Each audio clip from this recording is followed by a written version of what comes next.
तेलंगाना में राज्यसभा उपचुनाव के लिए कांग्रेस ने अभिषेक मनु सिंघवी को अपना उम्मीदवार घोषित कर दिया है।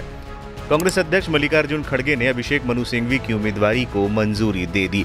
अभिषेक मनु सिंघवी एक जाने माने अधिवक्ता और राजनेता है। वो पहले भी राज्यसभा के सदस्य रह चुके हैं।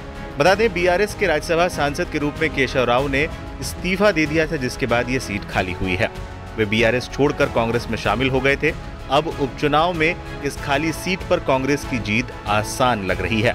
तेलंगाना में कांग्रेस के पास बड़ा बहुमत है, उसका ये सीट जीतना तय माना जा रहा है। कई मीडिया रिपोर्ट्स में तो ये तक खबरें आई थी कि अभिषेक मनु सिंघवी को राज्यसभा भेजने के लिए सीएम रेवंत रेड्डी ने ही बीआरएस के राज्यसभा सांसद केशव राव को पार्टी में शामिल करवाया था।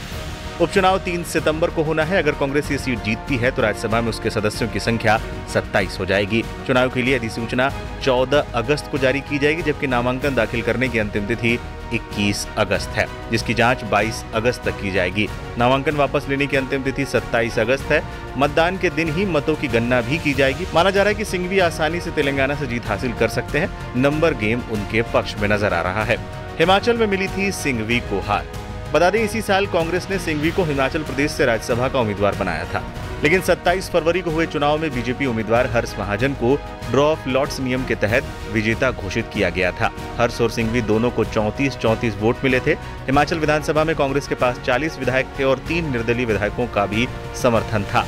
27 फरवरी को जब वोटिंग हुई तो दोनों उम्मीदवारों को 34-34 वोट मिले। कांग्रेस के 6 बागी विधायकों और 3 निर्दलीयों ने बीजेपी कैंडिडेट के पक्ष में वोट डाल दिया। दोनों उम्मीदवारों को बराबर वोट मिले। विजेता की घोषणा ड्रॉ द्वारा की गई। चुनाव अधिकारी ने दोनों कैंडिडेट के नाम की पर्ची डाली और जिसकी पर्ची बाहर निकली उसे हारा हुआ घोषित कर दिया गया।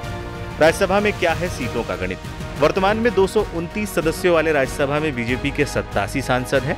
इसके साथ ही सहयोगी दलों की संख्या जोड़ दें तो ये संख्या 105 हो जाती है। 6 मनोनीत सदस्यों जो आमतौर पर सरकार के पक्ष में ही वोट करते हैं, तो कुल मिलाकर एनडीए के सांसदों की संख्या 111 हो जाती है। ये 115 के बहुमत के आंकड़े से 4 कम है। राज्यसभा में कांग्रेस के 26 सदस्य हैं, वहीं सहयोगी दलों के 58 सदस्यों को जोड़ दिया जाए तो विपक्षी गठबंधन की संख्या राज्यसभा में 84 हो जाती है। 9 राज्यों की 12 खाली हुई राज्यसभा की सीटों के लिए 3 सितंबर को चुनाव होना है। अगर सिंघवी चुनाव जीत जाते हैं तो इंडिया की संख्या राज्यसभा में 85 हो जाएगी।